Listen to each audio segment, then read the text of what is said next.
Hi hello నమస్తే welcome to our channel. ఈ రోజుల్లో మోకాళ్ళ నొప్పులు అనేవి చాలా చిన్న వయసులోనే కనిపిస్తున్నాయి. అలాగే మోకాళ్ళలో గుజ్జు అరిగిపోతుంది, మేము నడుస్తుంటే సౌండ్స్ వస్తున్నాయి అని చెప్తూ ఉంటారు కదా. అలాంటి వాళ్ళ కోసమే ఒక బెస్ట్ డ్రింక్ అని చెప్పొచ్చు. మరి ఆ డ్రింక్కి కావాల్సిన పదార్థాలు ఏంటో చూడాలనుకుంటున్నారా? సో ఇంకెందుకు ఆలస్యం, ప్రస్తుతం మనతో పాటు ఉన్నారు ప్రముఖ ఆయుర్వేద నిపుణులు డాక్టర్ పల్లవి గారు. మేడంతో మాట్లాడి కంప్లీట్ డీటెయిల్స్లోకి వెళ్ళిపోదాం. నమస్తే మేడం. నమస్తే అనుష. ఎలా ఉన్నారు? బాగున్నానమ్మా. సో మోకాళ్ళ నొప్పులు అనేవి జనరల్గా చిన్న వయసులోనే కనిపిస్తున్నాయి. వయసుతో సంబంధం లేదు, ఏజ్తో సంబంధం లేదు. సో ఎందుకు వస్తున్నాయి అనే డౌట్ ఉంది. చిన్న ఏజ్లో రావడానికి డౌట్ అనేది ఉంది. మీరేమో చెప్తారు మేడం? ఇప్పుడు మోకాళ్ళ నొప్పులు ఇంత కామన్ వ్యాధి అయిపోయింది అని అంటే, ఆ మోకాళ్ళ నొప్పులు చేయడం వల్ల లైఫ్ స్టైల్ కూడా మారిపోయింది. మోకాళ్ళ నొప్పులు వస్తే చాలు వాళ్ళు వాకింగ్ చేయడం మానేస్తారు. ఈవెన్ ఈ మోకాళ్ళ నొప్పులు ఉన్నాయి అని అంటే కొన్ని తినేటి రెస్ట్రిక్షన్స్ పెట్టేసుకుంటారు. సో వెయిట్ పెరగడానికి కూడా మోకాళ్ళ నొప్పులు ఒక రీజన్. మోకాళ్ళ నొప్పులు ఉండడం వల్ల వెయిట్ పెరుగుతుంది. సో వెయిట్ పెరగడం వల్ల మోకాళ్ళ నొప్పులు వస్తాయి. రెండు ఇంటర్ డిపెండెంట్. సో ఈ మధ్య కాలంలో వచ్చే అర్లీ ఏజ్ ఈ మోకాళ్ళ నొప్పులు ఏవైతే ఉన్నాయో దానికి కొన్ని న్యూట్రిషనల్ డెఫిషియన్సీస్ కూడా రీజన్, మన యాక్టివ్ లైఫ్ స్టైల్ ఉండకపోవడము ఒక రీజన్. అండ్ మనం ఆయుర్వేద పరంగా చెప్పాలి అని అంటే వాత ప్రకృతి ఎక్కువ ఉండడం, వాతం పెరగడము, దానివల్ల వచ్చే మోకాళ్ళ నొప్పులు, ఏజ్ వైజ్గా వచ్చే మోకాళ్ళ నొప్పులు, ఏవైతే బోన్స్ అరిగిపోవడం వల్ల వచ్చే మోకాళ్ళ నొప్పులు, ఆర్థరైటిస్ చాలా కామన్ డిసీజ్గా మారిపోయింది ఇప్పుడు. ఇదే కాకుండా ఈవెన్ ఆడవాళ్ళకు వచ్చే మెనోపాజ్ తర్వాత మోకాళ్ళ నొప్పులు. సో ఇన్ని రకాలుగా ఉన్నాయి. సో నువ్వు అడిగినట్టుగా మనకు డ్రింక్, స్పెషల్ డ్రింక్. సో మోకాళ్ళ నొప్పులకి డిఫరెంట్ రెమెడీస్ ఉంటాయి. ఆ రెమెడీస్ కాకుండా ఒక టేస్టీ అండ్ ఈజీగా మనం చేసుకునే ఉపాయం ఒకటి చెప్తాను నేను. సో గుజ్జు కూడా పెంచే ఉపాయం కూడా చెప్పండి మేడం. ఓకే, సో గుజ్జు ఇస్ లైక్ ఇప్పుడు మనకు మోకాళ్ళ నొప్పులు పెరుగుతున్నాయి అని అంటే కొందరికి దాని రీజన్స్ ఎలా ఉంటాయి, ప్యాథోఫిజియాలజీ దాన్ని. మనకు మోకాళ్ళు అంటే అక్కడ ఉండే బోన్స్ ఫ్రిక్షన్ అవుతాయి. సో ఫ్రిక్షన్లో మనకు కొన్నిసార్లు ఆ బోన్ అరుగుదల అనేది కనబడుతుంది. ఈ అరుగుదల ఎక్కువ ఉండే వరకు మనకు కాల్షియం లాస్ అనేది కూడా ఉంటుంది. ఓకే.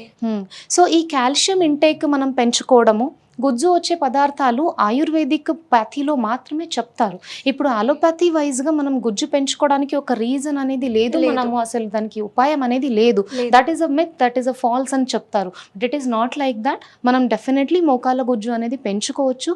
కాల్షియం ఇంటెక్ మంచిగా చేసి దాని అరుగుదలని ఆపొచ్చు. ఓకే. జనరల్గా మేడం ఈ మోకాళ్ళలో గుజ్జు పెరగాలంటే అలోపతిలో మీరు అన్నట్టు ఇంజెక్షన్స్ చేయించుకుంటూ ఉంటారు, పెయిన్ రిలీఫింగ్ ఇంజెక్షన్స్ చేయించుకుంటారు. అలా కాకుండా మన న్యాచురల్ సోర్స్, మన ప్రకృతికి దగ్గరలో ఉండే, మనకి ఇంట్లో అందుబాటులో ఉండే ఐటమ్స్ తోటి ఆ డ్రింక్ ఏంటో ఒకసారి దానికి కావాల్సిన ఇంగ్రీడియంట్స్ ఒకసారి చెప్పేసేయండి మేడం. డెఫినెట్లీ.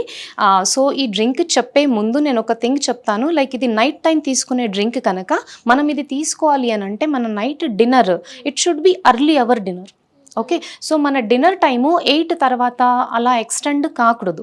7:30 వరకు, 7 వరకు మనకు న్యాచురల్గా మనం దేవుడు చెప్పింది ఏంటి అని అంటే సూర్యాస్తం అవ్వగానే మీరు లైట్లు బంద్ చేసి పడుకోవాలి. సో ఆ టైంకి మన డిన్నర్ అయిపోవాలి.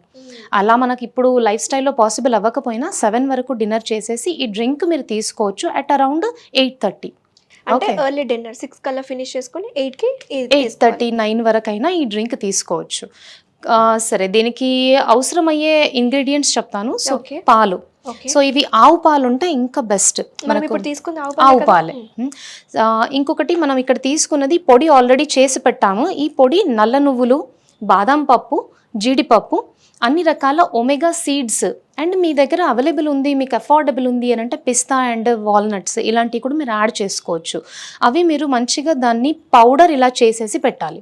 ఓకే, సో ఇది పౌడర్ చేసిన తర్వాత మన వేరే ఇంగ్రీడియంట్స్ పసుపు, హనీ అండ్ చింతగింజల పౌడర్. సో ఈ చింతగింజల పౌడర్ అనేది మనకు ఈజీగా ఆయుర్వేదిక్ స్టోర్లలో కానీ ఎనీ కిరాణా స్టోర్లో కానీ మనకు అవైలబుల్ ఉంటుంది. సో మేడం ఈ చింతగింజల పౌడర్ అంటే ఇది చింతగింజలు అనేది ఆయుర్వేదంలో ఎంత ఇంపార్టెంట్ ఇంగ్రీడియంట్. దీంతో పాటు ఈ గుజ్జు పెరగడం అనేదే కాకుండా వాతం తగ్గడము, కాల్షియం పెరగడము, ఇలాంటి చాలా వేరియస్ బెనిఫిట్స్ ఉంటాయి దాంతో. అది మీరు ఈ డ్రింక్లో యాడ్ చేసుకున్నారు అని అంటే దాని బెనిఫిట్స్ వాతం తగ్గించి మీకు మోకాళ్ళ నొప్పికి 15 to 20 డేస్లో డిఫరెన్స్ కనిపిస్తుంది. Okay. So first of all మనము ఏదైతే మిల్క్ తీసుకున్నామో దాన్ని క్షీరపాకం అంటారు. ఈ రెసిపీని క్షీరపాకం అంటారు. అంటే మనం ఈ పాలల్లో మరగబెట్టుకొని ఈ ఇంగ్రీడియంట్స్ని అది మనం కన్జ్యూమ్ చేస్తాము. సో ఫస్ట్ ఇది పాలు తీసుకుందాము.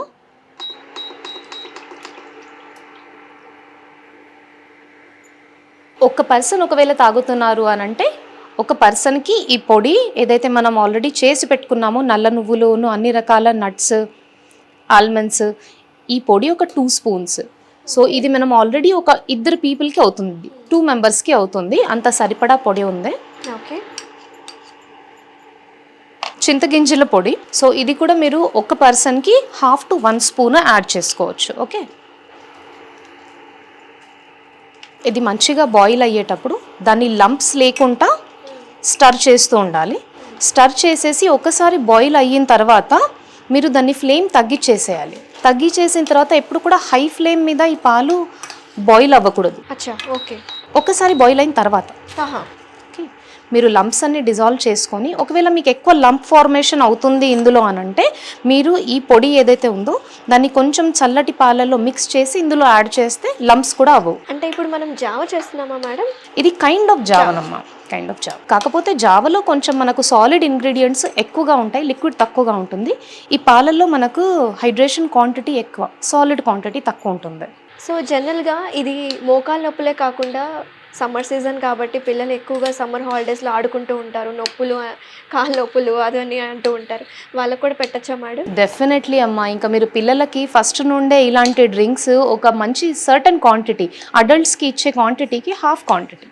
సో ఆ క్వాంటిటీలో వాళ్ళకి రెగ్యులర్ బేస్ మీద పడుకునే ముందు ఇచ్చారనంటే వాళ్ళు టీవీ చూస్తూ మొబైల్ చూస్తూ నైట్ 12 వరకు మేల్కొండరు, వెంటనే నిద్రపోతారు. ఇన్సోమ్నియా ప్రాబ్లమ్ని కూడా ఇది కాంబాట్ చేస్తుంది. డెఫినెట్లీ కాంబాట్ చేస్తుంది. అండ్ మీకు పిల్లలు అసలు ఇబ్బంది పెట్టకుండా పడుకుంటారు. వాళ్ళకి హెల్త్ వైజ్గా, కాల్షియం ఇంటేక్ వైజ్గా everything this will be like very beneficial. Okay, ఇప్పుడు ఇది బాయిల్ అవుతుంది. సో సన్న ఫ్లేమ్ మీద అది బాయిల్ అయ్యేటప్పుడే యూ హ్యావ్ టు యాడ్ కొంచెం అంతా హల్దీ పౌడర్, టర్మరిక్. ఓకే.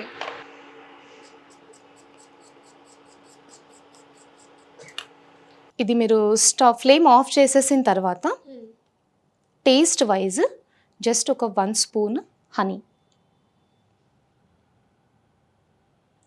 మనం ఇక్కడ మరీ వేడిగా కూడా వేయట్లేదు, కొంచెం చల్లగైన తర్వాత మీరు హనీ యాడ్ చేసేసి దాన్ని టేస్ట్ వైజ్గా మీరు హనీ కొంచెం ఎక్కువైనా తీసుకోవచ్చు. డయాబెటీస్ లేదు ఆ రకంగా మీరు నైట్ టైము క్వాంటిటీ చూసుకొని ఆ రకంగా తీసుకొని నైట్ టైము ఈ డ్రింక్ తీసుకుంటే మనం ఒక బౌల్లో తీసుకుందాం. మేడం, జనరల్గా ఈ రోజుల్లో నిద్రలేని సమస్య అనేది పెద్ద ప్రాబ్లం అయిపోయింది కార్పొరేట్ పీపుల్గానే కాకుండా, ఎందుకంటే వాళ్ళకి షిఫ్ట్ టైమింగ్స్ అనేది డిఫరెన్స్ ఉంటాయి.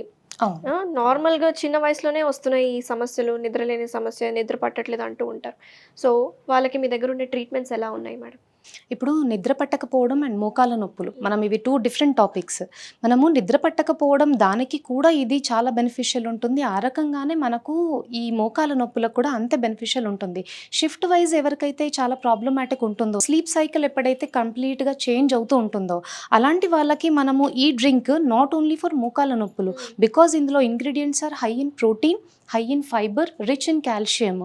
అలా ఉండి మనకు తేనె అండ్ పాల ఎఫెక్ట్ ఏదైతే సూదింగ్ ఎఫెక్ట్ అంటారో ఆ ఎఫెక్ట్ కూడా ఉన్నందుకు ఇది మనకు ఇన్సోమ్నియాకి కూడా చాలా ఎక్సలెంట్గా వర్క్ చేస్తుంది. So not only for knee pains, ఇన్సోమ్నియాకి కూడా ఇది బెస్ట్ డ్రింక్ అనొచ్చు. మంచి రెమెడీ మాకు వివరించారు మేడం. అలాగే చాలా మందికి సివియర్గా ఎన్నో సంవత్సరాల నుంచి మోకాల నొప్పులు, నిద్ర పట్టలేని సమస్య ఉంటే మీ దగ్గరికి అప్రోచ్ అవ్వాలంటే ట్రీట్మెంట్స్ ఎలా ఉంటాయి? ఇప్పుడు మా క్లినిక్లో మేము ఏం చేస్తామంటే నాట్ ఓన్లీ దీస్ రెమెడీస్, కొందరికి క్రానిక్ మోకాల నొప్పులు ఒక రేంజ్లో వెళ్ళిపోతాయి. ఆ స్టేజ్కి వెళ్ళిపోయిన తర్వాత definitely they need some medication treatment. ఆ మెడిసిన్స్ ఆయుర్వేద పరంగా మేము వాతం తగ్గించడానికి, ఆ మోకాళ్ళలో గుజ్జు పెరగడానికి, ఫ్రిక్షన్ తగ్గించడానికి, ఓవరాల్గా వాళ్ళ ఆర్థరైటిస్ సమస్య ఆయుర్వేదిక్ మెడిసిన్స్తో చాలా బాగా కవర్ అయ్యేటట్టుగా మేము మెడికేషన్ ఇస్తాము. దానికి కూడా కొన్ని కోర్సెస్ ఉంటాయి, like 3 months treatment depending upon there chronicity. ఎంత పాతవి ఎంత కొత్తవి లైఫ్ స్టైల్తో ఎలా చేంజ్ చేయాలి, మెడిసిన్తో ఎలా దానికి ఉపాయం చూడాలి. Okay, so very nice madam. So చూసారు కదా వ్యూవర్స్, మోకాళ్ళ నొప్పులతో బాధపడే వాళ్ళు సింపుల్గా మనకి ఇంట్లో దొరికే ఐటమ్స్ తోటి అసలు మంచి ఒక జావ లాగా తయారు చేసి చూపించారు కదా. ఇది రాత్రిపూట పడుకునే ముందు అంటే ఎర్లీ డిన్నర్ చేసేసిన తర్వాత ఈ జావ అనేది ఒక జ్యూస్ రూపంలో తయారైంది కదా, ఈ జావ తాగితే మోకాళ్ళ నొప్పులు తగ్గిపోతాయని చెప్పుకొస్తున్నారు. అలాగే నిద్ర కూడా త్వరగా పడుతుంది అంటున్నారు డాక్టర్ గారు. థ్యాంక్ యూ సో మచ్ పల్లవి గారు, మా స్టూడియోకి వచ్చి మంచి డ్రింక్ని పరిచయం చేసినందుకు థ్యాంక్ యూ అండి. Thank you Anusha.